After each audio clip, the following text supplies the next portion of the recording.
আল্লাহর নবীর দরবারে একজন লোক গিয়া বলেন, পয়গম্বর, আমার মধ্যে গুনার অভ্যাস আছে, একটা গুনাহ করি, আমি জিনা করি, আমি চুরিও করি, আমি মদ পান করি, মিথ্যা কথাও বলি, সবগুলো একত্রে আমি ছেড়ে দিতে পারবো না, আপনি এমন একটা বলেন আমি একটা ছেড়ে দেওয়ার চেষ্টা করব। মায়ার নবী বললেন, রে আল্লাহর গোলাম, এক নম্বরে তুমি মিথ্যা কথা ছেড়ে দাও। লোকটা মনে মনে খুশি, আমার নবী বলছেন মিথ্যা কথা না বলার জন্য, কিন্তু সুদ খাই, আরে মদ পান করতে নিষেধ করেন নাই, চুরি করতেও নিষেধ করেন নাই, জিনা করার জন্য নবী নিষেধ করেন নাই, তো আমি আজকে থেকে বরকতান চুরি করা শুরু করব। এতদিন চুরি করা আর আজকের চুরি করা ভিন্ন, নবী জেনেও আজকে আমাকে নিষেধ করলেন না। আল্লাহর বান্দা মনের খুশিতে বাড়িতে যাইয়া চিন্তা করে চুরি করার জন্য যাবে, হঠাৎ মনের মধ্যে একটা বাধা, যেই বাড়ির মাল হারানো যাবে, যদি নবীর কাছে কেউ খবর দেয় আমার বাড়ির মাল হারিয়ে গেছে, পাই না, নবী তো এতদিন জানতেন না, এখন তো জানেন আমি চোর, আমাকে যদি নবী জিজ্ঞাসা করেন অমুক বাড়ির মাল চুরি করছো, আমি তো আদা দিছি, মিথ্যা কথা বলা যাবে না, তাহলে আমার তো সত্য বলা লাগবে, প্রমাণ হয়ে যাবে আমি চোর। না না, আমি সত্য কথা বলবো, মিথ্যা বলবো না, আর মিথ্যা বললে যদি আমি ধরা খেয়ে যাই, তাহলে আমি এমন মিথ্যার কাজও করব না। আল্লাহর বান্দা থমকে দাঁড়ায় গেল, আর চুরির লাইনে যায় নাই। এবার মদ পান করবে, তাও একই হালাত। নবী যদি জিজ্ঞাসা করে জবাব দিতে হবে, করেছি কিন্তু আমি অপরাধী হইয়া নবীর সামনে আর দাঁড়াতে চাই না।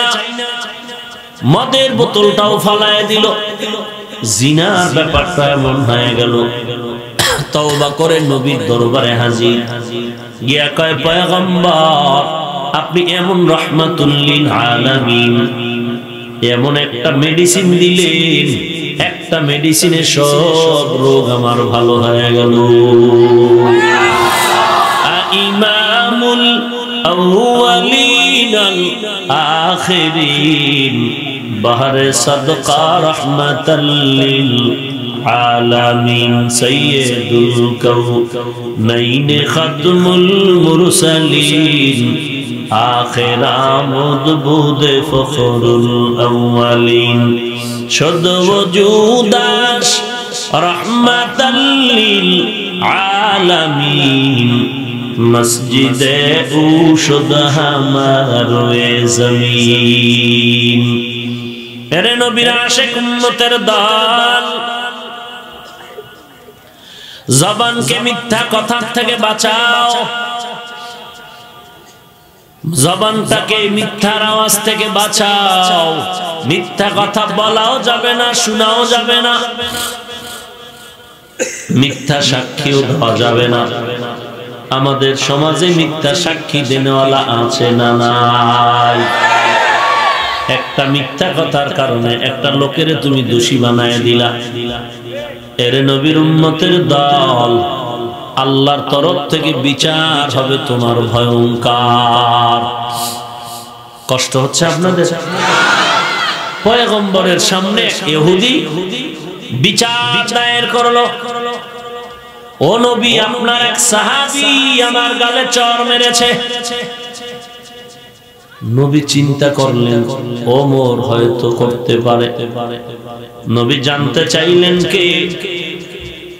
ইহুদি বলে, আপনার সাহাবী আবু বকর আমার গালে চড় মেরেছে। তাই নাকি? বলে হ্যাঁ। নবীজি ডাকলেন আবু বকর। নবীর সাহাবী আবু বকর বললেন, লাব্বাইক ওয়া সা'দাইক ইয়া রাসূলুল্লাহ, আপনি কি ইহুদির গালে চড় মেরেছেন? বলে হ্যাঁ, আমি মেরেছি। কেন? আপনি না ঠান্ডা, চড় মারলেন কেন? আবু বকর সিদ্দিক রাদিয়াল্লাহু তাআলা আনহু বলেন, পয়গম্বর, আমি একে চড় মারার কারণ হলো এই বেঈমান আমার আল্লাহকে গালি দিয়েছে। কাকে গালি দিয়েছে? আমি সহ্য করতে পারি না। দেখেন ইহুদি কত বড় বেঈমান, কয় কসম আমি গালি দেই নাই। নবীও জানেন আবু বকর মিথ্যা কথা বলে না, কিন্তু এখন সমস্যা হয়ে গেল। জাহিরি বিচার করার জন্য নবী ইনসাফের আদালতে বসে আছেন। যেহেতু ইহুদি কসম খায়া বলে আমি গালি দেই নাই, এখন আবু বকর যে বললেন আমি চর দিয়েছি গালির কারণে, এখন বিচার হবে এমন যে নবী বললেন আবু বকর আপনি সাক্ষী পেশ করেন। সাক্ষী যদি সত্যই হয় তাহলে ওর কসম ভেঙ্গে ওর পিটা হবে। কিন্তু ভাগ্যের নির্মম পরিহাস, আবু বকরকে মিথ্যা বাজার বেচা পেঁচাইয়া মিথ্যার বেড়া জালে আটকায়া দিল। আবু বকর বলেন পয়গম্বর আমার হাতে কোনো সাক্ষী নাই। নবীজি এখন কি করবেন? যদিও দিলের তামান্না আবু বকরের গলায় ছুরি লাগলো মিথ্যা বলবে না, কিন্তু এখন যে ইহুদি বেঈমান পেশ লাগাইলো আবু বকর সাক্ষী দিবে তাও পারতেছে না। তাহলে জাহিরি বিচার এমনটাই হবে যে ও ইহুদি, যেহেতু তুমি শপথ করেছো আবু বকর সাক্ষী দিতে পারেনি, তুমি প্রতিশোধ নাও, তুমিও একটা চর আবু বকরকে দাও। কিন্তু নবীও চান না যে বেঈমানের হাত আবু বকরের শরীরে স্পর্শ করবে। নবীজি ওয়াদার দিয়েও চিন্তায় পড়ে গেলেন আর বলেন আল্লাহ এই বেঈমানের হাত আবু বকরের পবিত্র চেহারা আর শরীরের মধ্যে স্পর্শ হবে, মেনে নেওয়া যায় না। আবু বকর চুপ হয়ে বসে আছেন। সত্যতার প্রমাণ আল্লাহ জিম্মাদার হয়ে গেলে ইহুদি সুযোগ পাইয়া হাতটা বাড়ায় যখন চর মারার জন্য আগাচ্ছে, হঠাৎ করে জিবরাইল আমিন পয়গম্বরের দরবারে হাজির। এসে বলেন পয়গম্বর আল্লাহ তাআলার পক্ষ থেকে সালাম, ইহুদি জানো আবু বকরের গালে আবু বকরের শরীর স্পর্শ না করে। আপনি যে বলেছেন সাক্ষী লাগবে, আল্লাহ তাআলা অর্ডার করে পাঠাইছেন দুনিয়াতে যদি আবু বকরের কোনো সাক্ষী না থাকে আল্লাহই হলেন আবু বকরের সাক্ষী।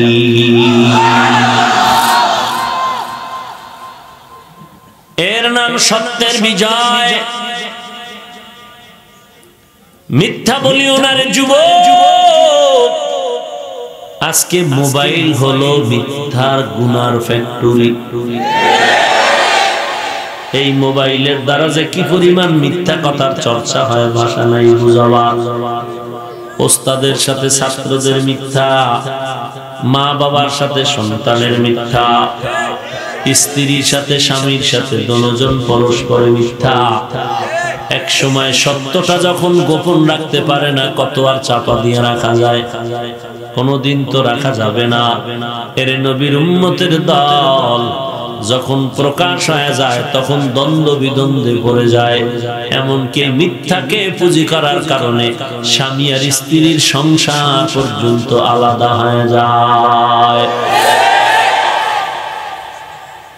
স্বামী কয় তোরে এত ভালো জানছি, এই অবস্থার ভিতরে তোর মতো স্ত্রী আমার দরকার নাই। এদেশে তো মেয়েদের অভাব নাই। আবার স্ত্রী ও স্বামীর উপর অগাধ বিশ্বাস রাখে। এইভাবে সন্তান, মা বাবা, একটা মিথ্যা যখন প্রকাশ পেয়ে যায় কলিজা কষ্টে আগুন ধরে যায়। এই জন্য আল্লাহ বলেন জবানটারে হেফাজত করো। এক নাম্বার এই জবান দ্বারা মিথ্যা কথা বলা যাবে না, মিথ্যা কথা বলা যাবে না এবং মিথ্যা সাক্ষী দেওয়া যাবে না। যারা মিথ্যা গোডাউন নিয়ে চলে এদের সাথেও সম্পর্ক রাখা যাবে না, কারণ তার সাথে চলতে চলতে তার রঙে তুমিও রং লাগাইয়া মিথ্যাবাদী হয়ে যাবে। কারণ যার সাথে তুমি চলো এরকম চলতে চলতে সে হবে বন্ধু, এমন এক আকামে গিয়ে আটকায় যাবে, তোমারে বানাইবে সাক্ষী। তুমি যদি সাক্ষী না দাও তো বন্ধুত্ব শেষ।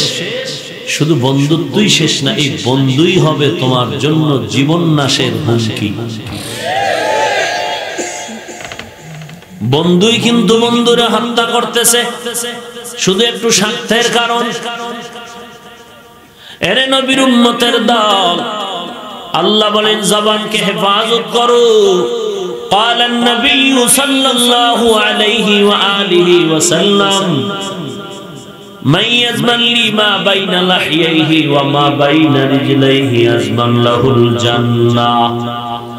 আল্লাহর নবী বলেন উম্মতের দল, দুইটা জিনিস যদি হেফাজতের জিম্মা নাও, আমি নবী তোমাকে জান্নাতে নেওয়ার জিম্মা নিব। আমি তোমাকে জান্নাতে নেওয়ার জিম্মা নিব।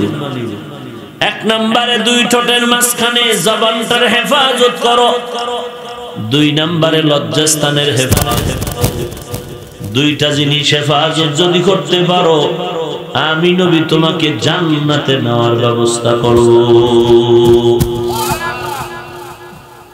জবানের হেফাজতের জন্য এক নম্বরে মিথ্যা কথা বলা যাবে না।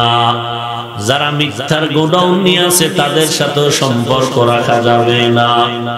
এই জমিনের মধ্যে তাকায় দেখেন, মিথ্যা কথা বলিয়া যা অর্জন করলো একদিন না একদিন ধরা পড়েই গেল।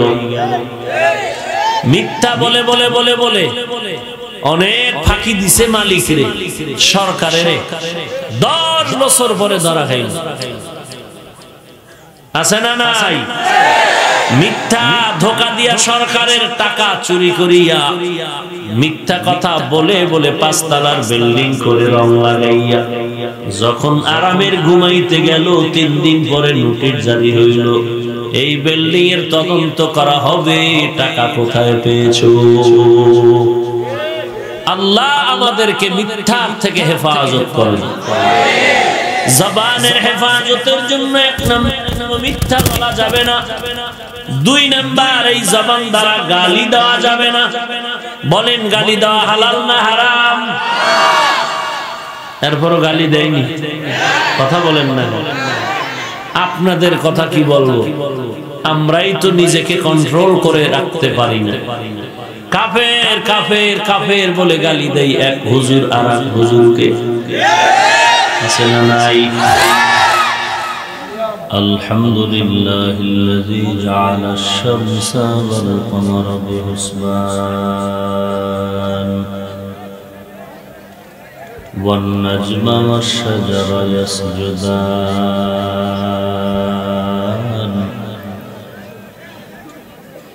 وفضل زمانا على زمان كما فضل مكانا على مكان وإنسانا على إنسان ونشهد أن لا إله إلا الله وحده لا شريك له لا ضد له ولا ند له ولا مثل له ونشهد أن سيدنا وسندنا وحبيبنا وحبيب ربنا وطبيبنا وطبيب قلوبنا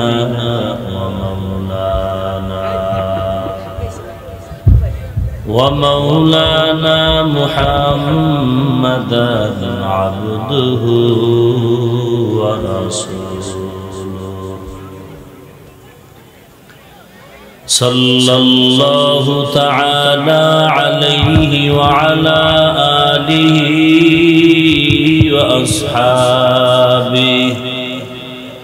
وأصحابه وبارك وسلم وبارك وسلم تسليما كثيرا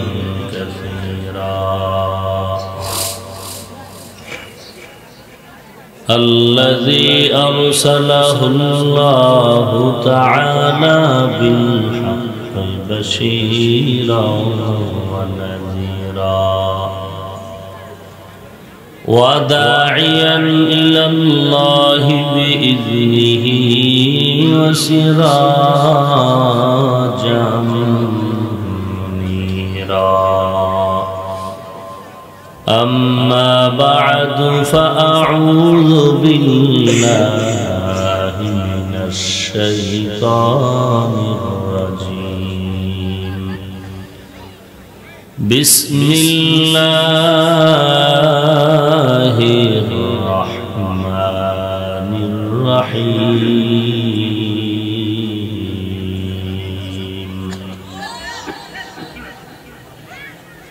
يا أيها الذين آمنوا اتقوا الله وقولوا قولا سديدا يصلح لكم أعمالكم ويغفر لكم ذنوبكم ومن يطع الله ورسوله فقد فاز فوزا عظيما وقال النبي صلى الله عليه وآله وسلم المسلم من سلم المسلمون من لسانه ويده أو كما قال النبي عليه الصلاة والسلام صدق الله مولانا العظيم وصدق رسوله النبي الأمي الكريم ونحن على ذلك من الشاهدين والشاكرين والذاكرين والحمد لله رب العالمين اللهم صل على محمد النبي الأمي وعلى آله وسلم تسليما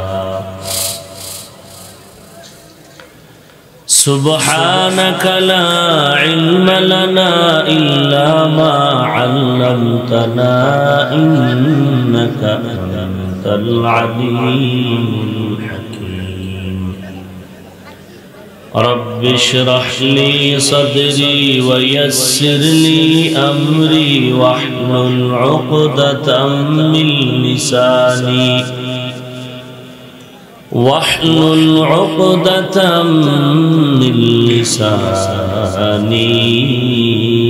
يفقه قولي درفشانی نے تیرے قطروں کو دریا کر دیا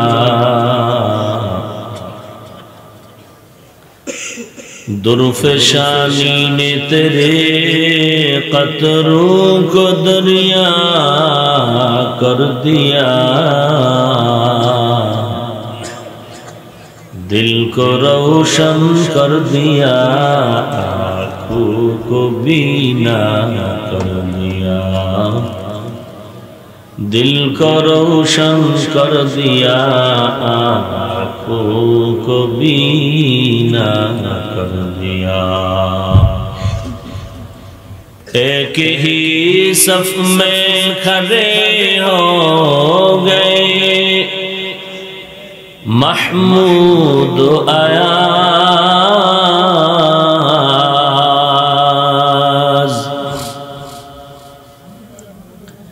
ایک ہی صف میں کھڑے ہو گئے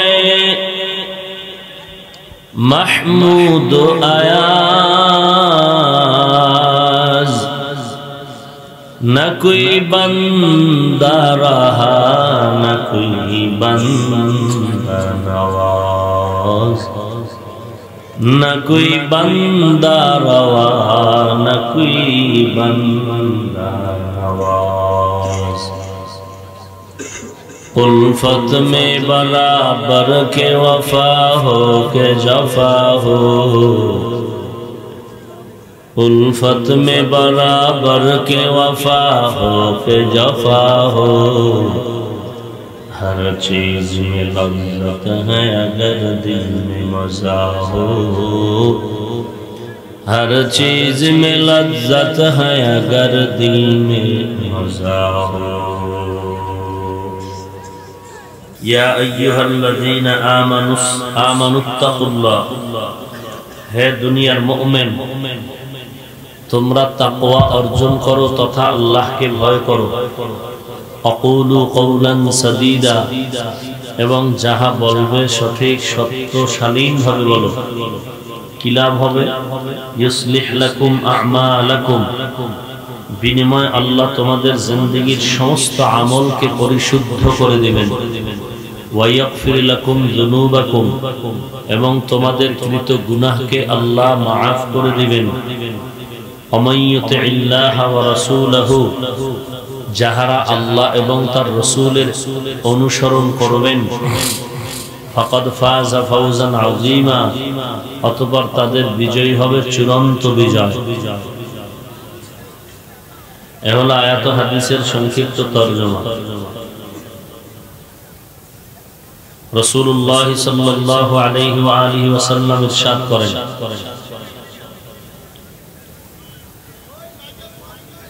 আল মুসলিমু মান সালিমাল মুসলিমুনা মিন লিসানিহি ওয়া ইয়াদিহি, পরিপূর্ণ ও মুসলমান ওই ব্যক্তি যার হাত আর জবান থেকে অন্যান্য মুমিন মুসলমান নিরাপদ থাকে। আল্লাহ রাব্বুল আলামিন আয়াতের মধ্যে দুটো আদেশ দিয়েছেন। এক নম্বরে আল্লাহকে ভয় করো, দ্বিতীয়ত জবানের হেফাজত করো। ভাই আপনারা কথা বললে তো সমস্যা, কষ্ট করে আসছেন দ্বীনের মহব্বতে, কষ্টটা যেন বৃথা না যায়। আল্লাহ প্রত্যেকের এই কষ্টকে কবুল করেন। যেভাবে যেখানে আছেন চুপচাপ থাকেন, ইশারায় কাজ করেন, কথা না বলেন। এক নম্বরে তাকওয়া অর্জন করো, দুই নম্বরে জবানের হেফাজত করো। তাকওয়া মানে আল্লাহর ভয়। এই ভয় যার মধ্যে যত পরিমাণ থাকবে সে তত পরিমাণ গুনাহ থেকে বেঁচে থাকতে পারবে। আর গুনাহ থেকে বাঁচার জন্যই হলো তাকওয়া, আল্লাহর ভয়। আর আমাদের শরীরের অঙ্গ প্রত্যঙ্গ দ্বারা যত গুনাহ হয় এর মধ্যে জবান বড় মজবুত, খুব আগানো।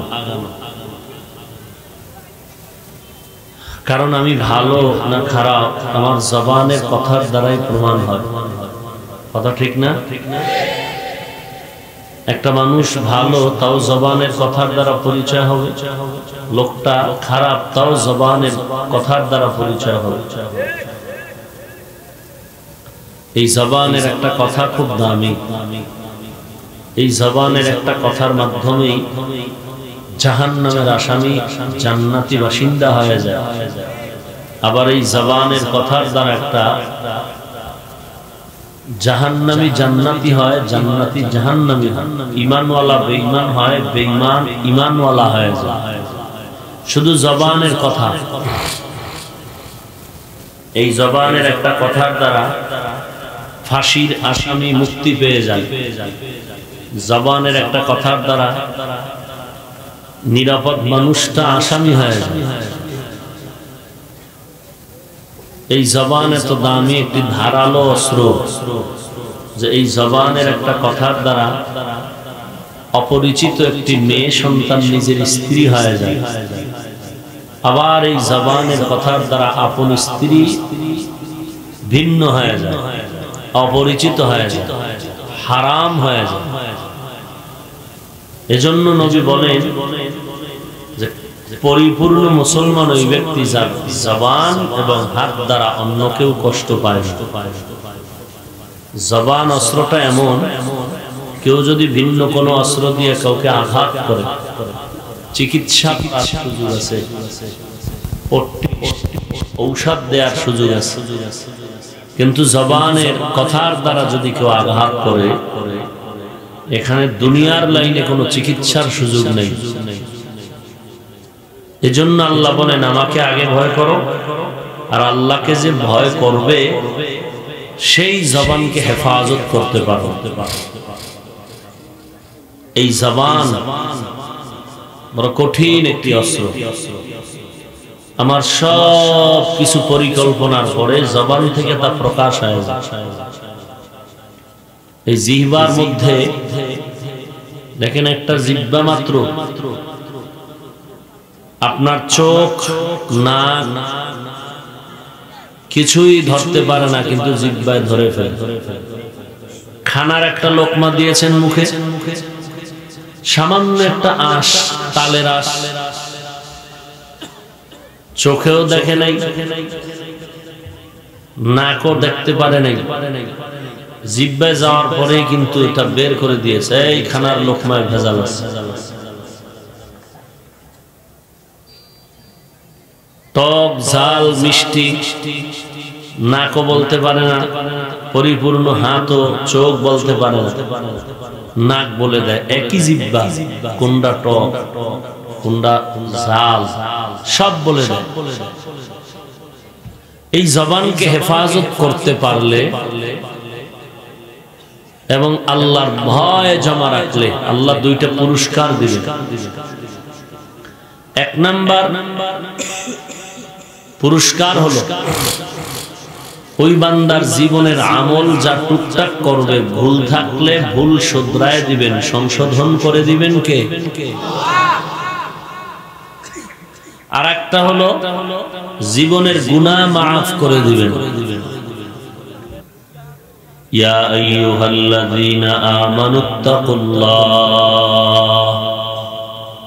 ওয়া কুলু কওলান সাদীদা।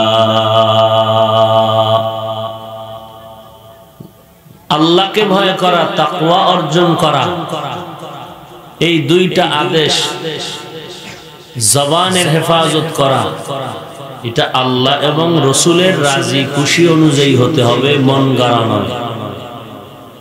আপনি বলবেন আমি আল্লাহকে ভয় করি, এই বলার দ্বারাই হবে না, আল্লাহ এবং রসুলের লাইন মতো হতে হবে, আল্লাহ এবং রসুলের অনুসরণের মাধ্যমে, ইতাআতের মাধ্যমে হতে হবে।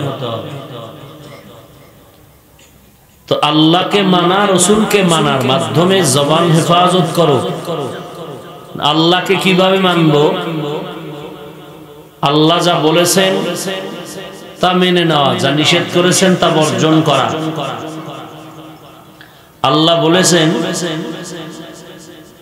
আল্লাহকে মানো, রসুলকে মানো, উলিল আমর যারা এদেরকে মানো।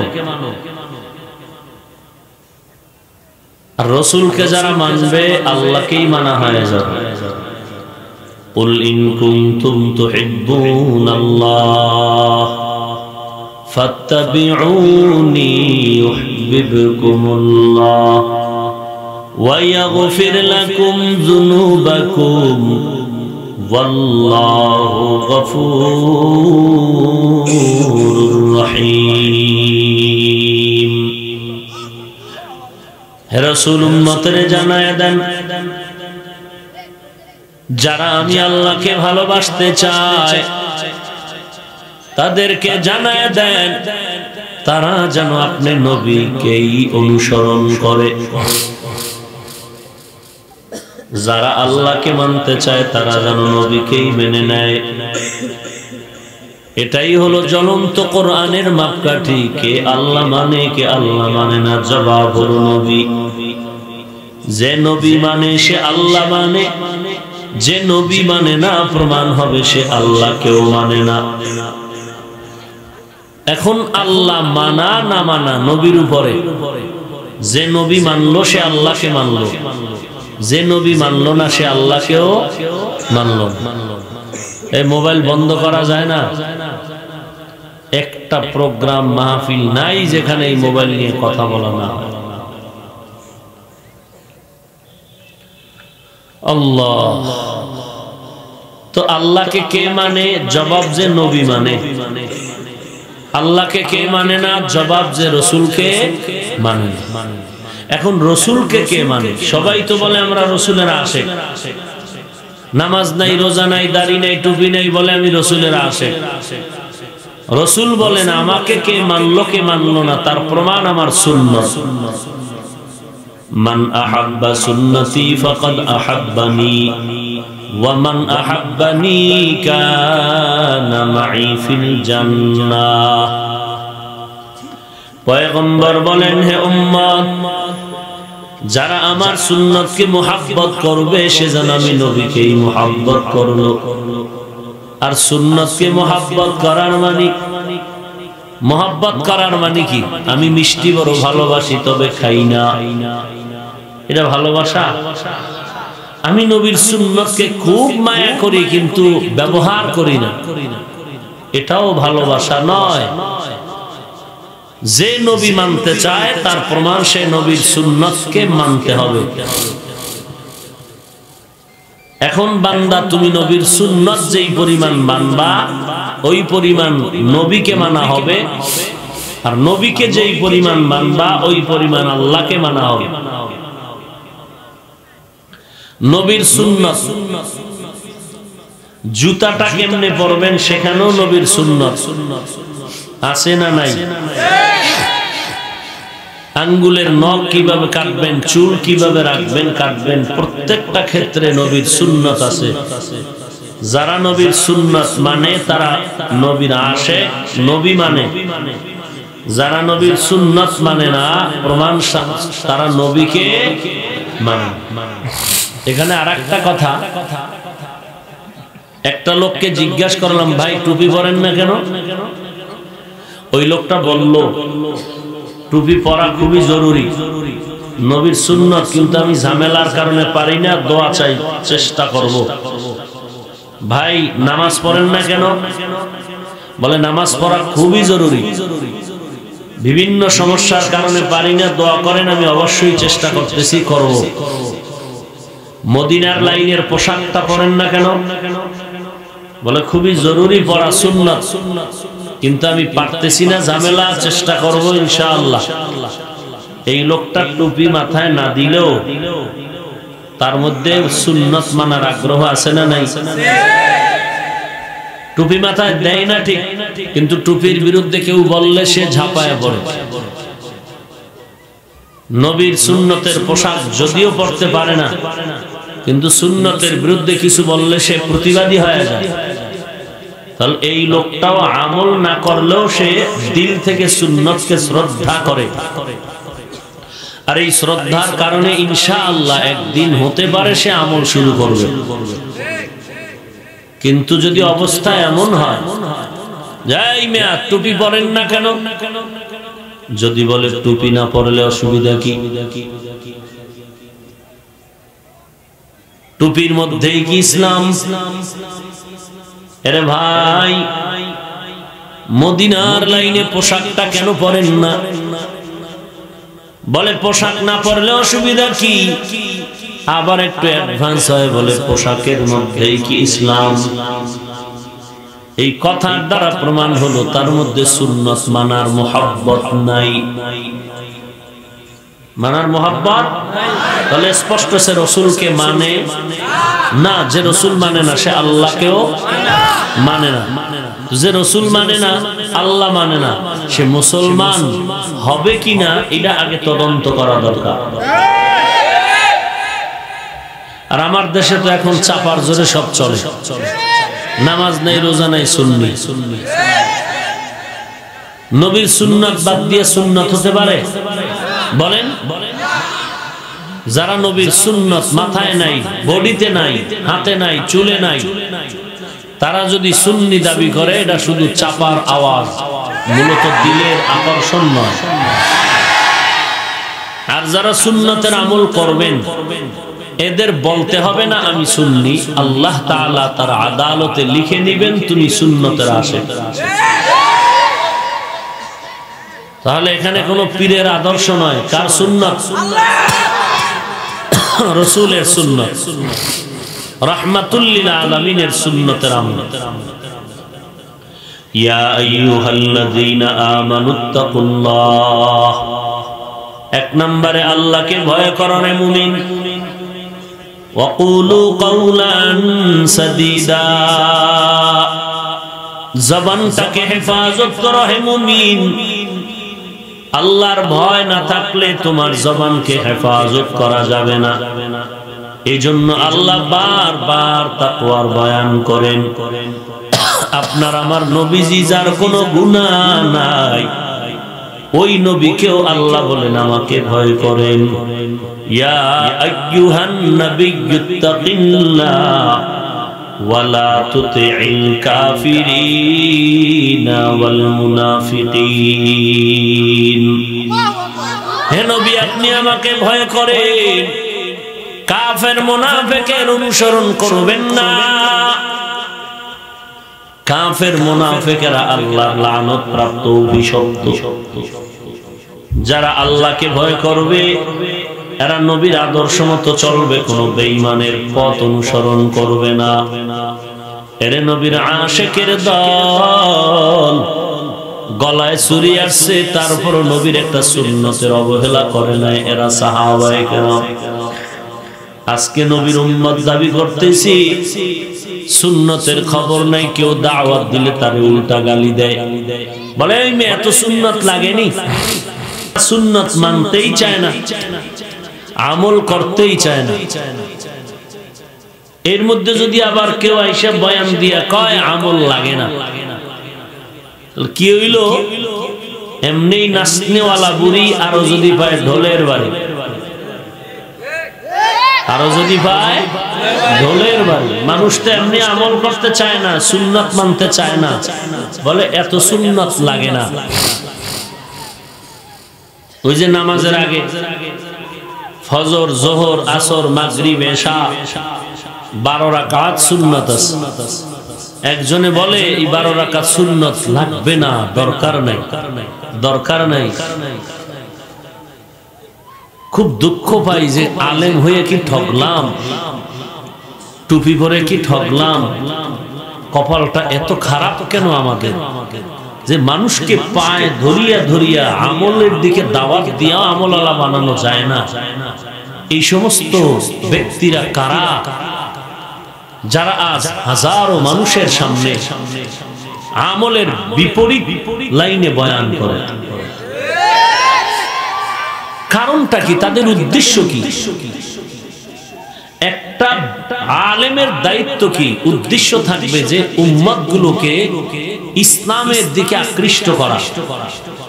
তাহলে সুন্নাত কি ইসলামের বাইরে? বলেন না কেন? তো এমন বয়ান কেন দিব যে বয়ানে মানুষ ইসলামের আমল থেকে দূরে সরে যাবে? কেন? তো সাহাবায়ে কেরাম তো করলেন না, এত ব্যস্ত, চাকরি ব্যবসা সব করলেন, কই ইশরাক, আউয়াবিন, চাষ কোনটাই তো ছাড়লেন না। আমরা কি তাদের থেকে বড় দামি হয়ে গেছি? ওরে ভাই পারি না ভিন্ন কথা, কিন্তু লাগবে না কইয়া মানুষকে আমল থেকে দূরে সরানো কেন? আমলের বয়ান চলতে থাকবে, যে যতটুকু পারলো না পারলো সেটা আল্লাহ দেখবে। নফল ইবাদত বেশি লাগবে না, 12 রাকাত সুন্নাত লাগবে না। এরপরে আস্তে আস্তে বলবে ফরজ মাঝে মাঝে পড়লে হবে। কেন? মানুষকে দ্বীনের দিকে ঢুকানো, আল্লাহর সাথে সম্পর্ক গভীর করা। আমি চাই রাসূলের আদর্শ বাস্তবায়ন হোক, আমি চাই মানুষ আল্লাহওয়ালা হয়ে যাক, আর সে বয়ান হবে সেই লাইনে। আল্লাহ হেদায়েত দান করেন। ইয়া আইয়ুহাল্লাযীনা আমানুত্তাকুল্লাহা ওয়া কুলু কাওলান সাদীদা। এক নম্বরে আল্লাহকে ভয় করো হে মুমিন। কেন তারা এই সমস্ত বয়ান করে করে উম্মতের মাঝে বিভ্রান্ত ছড়ায়? এর একমাত্র কারণ তাদের অন্তরেও আল্লাহর ভয় নাই। এজন্য আল্লাহ বলেন, নবীজি আপনিও আমাকে ভয় করেন। হে নবী, আপনি আমাকে ভয় করেন। আর আল্লাহ বলেন, জবানটারে বাঁচাও, গুনাহ থেকে বাঁচাও। কেমনে তুমি জবানটাকে হেফাজত করবা? গুনাহ থেকে বাঁচাতে হবে। এক নাম্বার, এই জবান দ্বারা কখনো তুমি মিথ্যা কথা বলবা না। মিথ্যা বলা সওয়াব না পাপের কাজ? ছোট না বড়? মিথ্যা কথা বলা ধ্বংসের কারণ। মিথ্যার থেকে জবানটা বাঁচাও। আল্লাহ তাআলা বলেন, ওয়াইলু ইয়াউমা ইযিল লিল মুকাজ্জিবিন, ওয়াইলু ইয়াউমা ইযিল লিল মুকাজ্জিবিন। মিথ্যাবাদীর জন্য ওয়াইল নামক জাহান্নাম। মিথ্যাবাদীর জন্য ওয়াইল নামক জাহান্নাম। আল্লাহর নবী বলেন, ইয়াকুম ওয়াল কিযব ফাইন্নাল কিযবা ইয়াহদি ইলাল ফুজুর ওয়া ইন্নাল ফুজুরা ইয়াহদি ইলান নার। সাবধান হে উম্মত, মিথ্যার থেকে সাবধান। কারণ মিথ্যা তোমাকে খারাপের দিকে নিয়ে যায়, চূড়ান্ত খারাপ তোমাকে জাহান্নামে নিয়ে যাবে। এরে নবীর উম্মতের দল, জবানটাকে মিথ্যা কথা থেকে বাঁচানোর চেষ্টা করো। মিথ্যা কথা বললে বান্দার জিন্দেগি বড় বরবাদ হয়ে যাবে। জবানের হেফাজতের জন্য তুমি এক নাম্বার মিথ্যার থেকে জবানটাকে বাঁচাও। আল্লাহর নবীর দরবারে একজন লোক গিয়া বলেন, পয়গম্বর, আমার মধ্যে গুনার অভ্যাস আছে। একটা গুনাহ করি, আমি জিনা করি, আমি চুরিও করি, আমি মদ পান করি, মিথ্যা কথাও বলি। সবগুলো একত্রে আমি ছেড়ে দিতে পারবো না। আপনি এমন একটা বলেন, আমি একটা ছেড়ে দেওয়ার চেষ্টা করব। মায়ার নবী বললেন, রে আল্লাহর গোলাম, এক নম্বরে তুমি মিথ্যা কথা ছেড়ে দাও। লোকটা মনে মনে খুশি।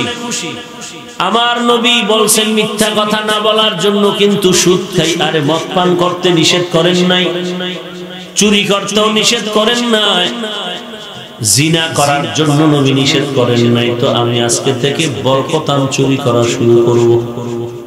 এতদিন চুরি করা আর আজকের চুরি করা ভিন্ন। নবী জেনেও আজকে আমাকে নিষেধ করলেন না।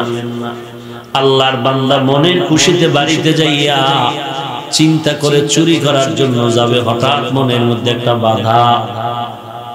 যেই বাড়ির মাল হারানো যাবে, যদি নবীর কাছে কেউ খবর দেয় আমার বাড়ির মাল হারিয়ে গেছে, পাই না, নবী তো এতদিন জানতেন না, এখন তো জানেন আমি চোর। আমাকে যদি নবী জিজ্ঞাসা করেন, অমুক বাড়ির মাল চুরি করছো, আমি তো আদা দিছি, মিথ্যা কথা বলা যাবে না, তাহলে আমার তো সত্য বলা লাগবে, প্রমাণ হয়ে যাবে আমি চোর। না না, আমি সত্য কথা বলবো, মিথ্যা বলবো না। আর মিথ্যা বললে যদি আমি ধরা খেয়ে যাই, তাহলে আমি এমন মিথ্যার কাজও করব না। আল্লাহর বান্দা থমকে দাঁড়ায় গেল, আর চুরির লাইনে যায় নাই। এবার মদ পান করবে, তাও একই হালাত। নবী যদি জিজ্ঞাসা করে, জবাব দিতে হবে করেছি, কিন্তু আমি অপরাধী হইয়া নবীর সামনে আর দাঁড়াতে চাই না। মদের বোতলটাও ফালায় দিল।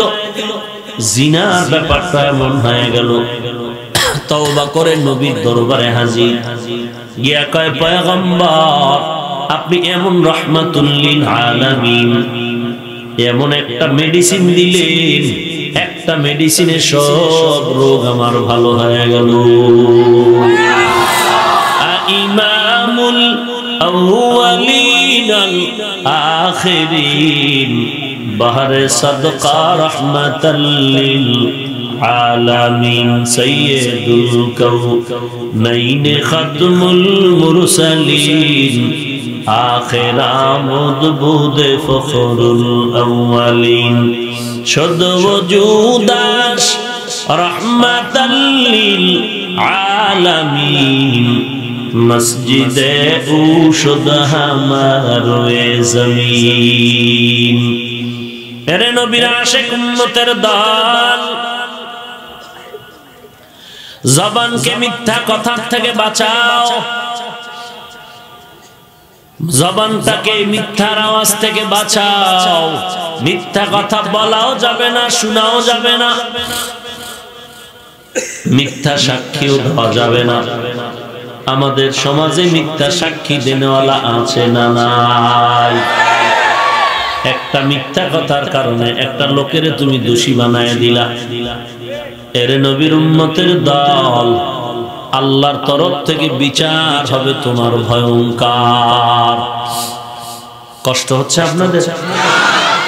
পয়গম্বরের সামনে ইহুদি বিচার দায়ের করলো, ও নবী আপনার এক সাহাবী আমার গালে চড় মেরেছে। নবী চিন্তা করলেন ওমর হয়তো করতে পারে। নবী জানতে চাইলেন কে? ইহুদি বলে আপনার সাহাবী আবু বকর আমার গালে চড় মেরেছে। তাই নাকি? বলে হ্যাঁ। নবীজি ডাকলেন আবু বকর। নবীর সাহাবী আবু বকর বললেন লাব্বাইক ওয়া সা'দাইকা ইয়া রাসূলুল্লাহ, আপনি কি ইহুদির গালে চড় মেরেছেন? বলে হ্যাঁ আমি মেরেছি। কেন? আপনি না ঠান্ডা, চড় মারলেন কেন? আবু বকর সিদ্দিক রাদিয়াল্লাহু তাআলা আনহু বলেন পয়গম্বর, আমি একে চড় মারার কারণ হলো এই বেঈমান আমার আল্লাহকে গালি দিয়েছে। কাকে গালি দিয়েছে? আমি সহ্য করতে পারি না। দেখেন ইহুদি কত বড় বেঈমান, কসম আমি গালি দেই নাই। নবীও জানেন আবু বকর মিথ্যা কথা বলে না, কিন্তু এখন সমস্যা হয়ে গেল। জাহিরি বিচার করার জন্য নবী ইনসাফের আদালতে বসে আছেন। যেহেতু ইহুদি কসম খায়া বলে আমি গালি দেই নাই, এখন আবু বকর যে বললেন আমি চড় দিয়েছি গালির কারণে, এখন বিচার হবে এমন যে নবী বললেন আবু বকর আপনি সাক্ষী পেশ করেন। সাক্ষী যদি সত্যই হয় তাহলে ওর কসম ভেঙ্গে ওর পিটা হবে। কিন্তু ভাগ্যের নির্মম পরিহাস, আবু বকরকে মিথ্যা বাজা বেচা পেঁচাইয়া মিথ্যার বেড়া জালে আটকায়া দিল। আবু বকর বলেন পয়গম্বর আমার হাতে কোনো সাক্ষী নাই। নবীজি এখন কি করবেন? যদিও দিলের তামান্না আবু বকরের গলায় ছুরি লাগলো মিথ্যা বলবে না, কিন্তু এখন যে ইহুদি বেঈমান পেশ লাগাইলো আবু বকর সাক্ষী দিবে তাও পারতেছে না। তাহলে জাহিরি বিচার এমনটাই হবে যে ও ইহুদি, যেহেতু তুমি শপথ করেছো আবু বকর সাক্ষী দিতে পারেনি, তুমি প্রতিশোধ নাও, তুমিও একটা চড় আবু বকরকে দাও। কিন্তু নবীও চান না যে বেঈমানের হাত আবু বকরের শরীরে স্পর্শ করবে। নবীজি ওয়াদার দিয়েও চিন্তায় পড়ে গেলেন আর বলেন আল্লাহ এই বেঈমানের হাত আবু বকরের পবিত্র চেহারা আর শরীরের মধ্যে স্পর্শ হবে, মেনে নেওয়া যায় না। আবু বকর চুপ হয়ে বসে আছেন। সত্যতার প্রমাণ আল্লাহ জিম্মাদার হয়ে গেলে ইহুদি সুযোগ পাইয়া হাতটা বাড়ায় যখন চর মারার জন্য আগাচ্ছে, হঠাৎ করে জিবরাইল আমিন পয়গম্বরের দরবারে হাজির। এসে বলেন পয়গম্বর আল্লাহ তাআলার পক্ষ থেকে সালাম, ইহুদি যেন আবু বকরের গালে আবু বকরের শরীর স্পর্শ না করে। আপনি যে বলেছেন সাক্ষী লাগবে, আল্লাহ তাআলা অর্ডার করে পাঠাইছেন দুনিয়াতে যদি আবু বকরের কোনো সাক্ষী না থাকে, আল্লাহই হলেন আবু বকরের সাক্ষী।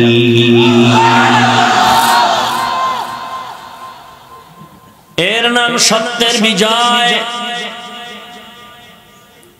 মিথ্যা বলিও না রে যুবক। আজকে মোবাইল হলো মিথ্যার গুনার ফ্যাক্টরি। এই মোবাইলের দ্বারা যে কি পরিমাণ মিথ্যা কথার চর্চা হয় ভাষা নাই বুঝাবা। ওস্তাদের সাথে ছাত্রদের মিথ্যা, মা বাবার সাথে সন্তানের মিথ্যা, স্ত্রীর সাথে স্বামীর সাথে দুজন পরস্পরে মিথ্যা। এক সময় সত্যটা যখন গোপন রাখতে পারে না, কত আর চাপা দিয়ে রাখা যায়? কোনদিন তো রাখা যাবে না। এর নবীর উম্মতের দল যখন প্রকাশ হয়ে যায় তখন দ্বন্দ্ব বিদ্বন্দ্বে পড়ে যায়। এমনকি মিথ্যাকে পুঁজি করার কারণে স্বামী আর স্ত্রীর সংসার পর্যন্ত আলাদা হয়ে যায়।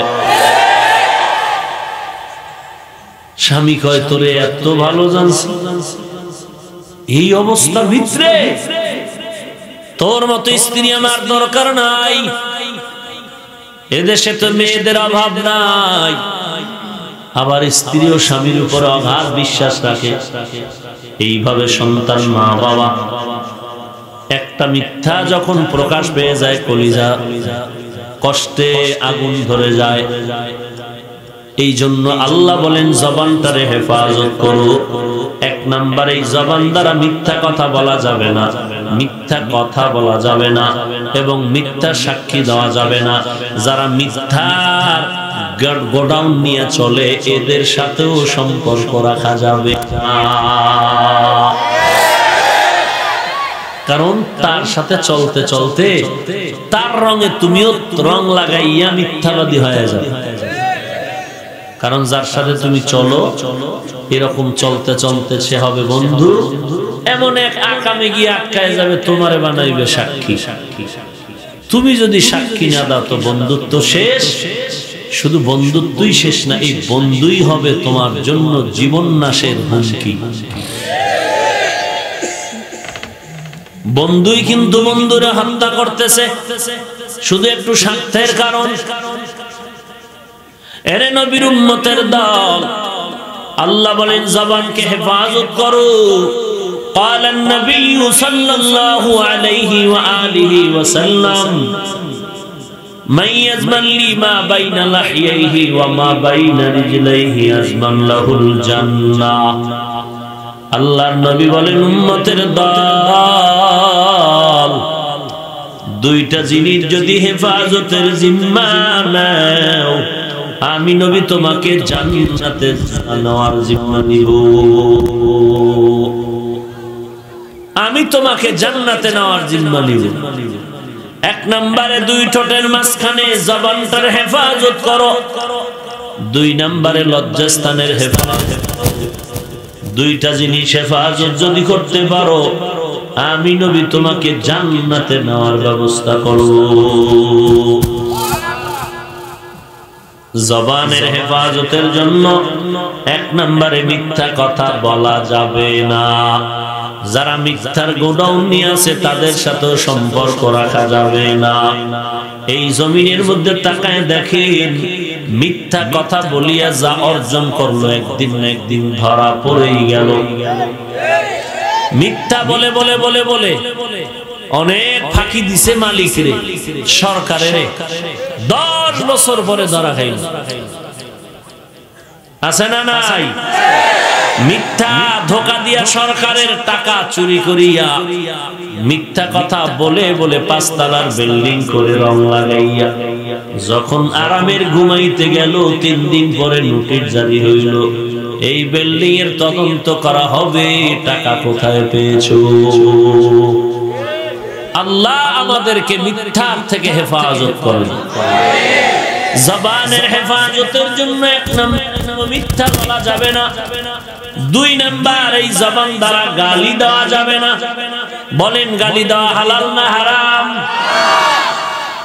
এরপরও গালি দেয়নি, কথা বলেন না। আপনাদের কথা কি বলবো, আমরাই তো নিজেকে কন্ট্রোল করে রাখতে পারি না। কাফের কাফের কাফের বলে গালি দেই এক হুজুর আর এক হুজুরকে, আছে না নাই? আল্লাহ বলেন খবরদার ও নবী উম্মতের জানায়া দেন, কুল্লি ইবাদি ইয়াকুলুল্লাতী হিয়া আহসান ইন্নাশ শাইতানা ইয়ানযাগু বাইনাহুম ইন্নাশ শাইতানা কানা লিল ইনসানি আদুওয়াম মুবিনা। 2 নম্বরে মিথ্যা কথা বলা যাবে না, 2 নম্বর গালি দেওয়া যাবে না। সূরা বনী ইসরাঈল আল্লাহ বলেন নবী উম্মতের জানায়া দেন, মুমিনেরা যেন কখনো বেঈমানের সাথে খারাপ আচরণ না করে, কারণ যদি খারাপ আচরণ করে এই মুমিনের আচরণকে পুঁজি করিয়া ঝগড়া লাগাইবে শয়তান মুমিনের ক্ষতি করার জন্য। অতএব গালি দেওয়া যাবে না। কাফেরের সাথে আচরণ ভালো না খারাপ? খারাপ। আল্লাহ কোরআনে যদি বলেন মুমিন হইয়া কাফেরের সাথে আচরণ করতে হবে ভালো, তাহলে কি বুঝলেন যে মুমিন হইয়া কাফেরের সাথে আচরণ যদি ভালো করতে আল্লাহ বলেন, তো মুমিনের সাথে কি খারাপ করা যাবে? বলেন।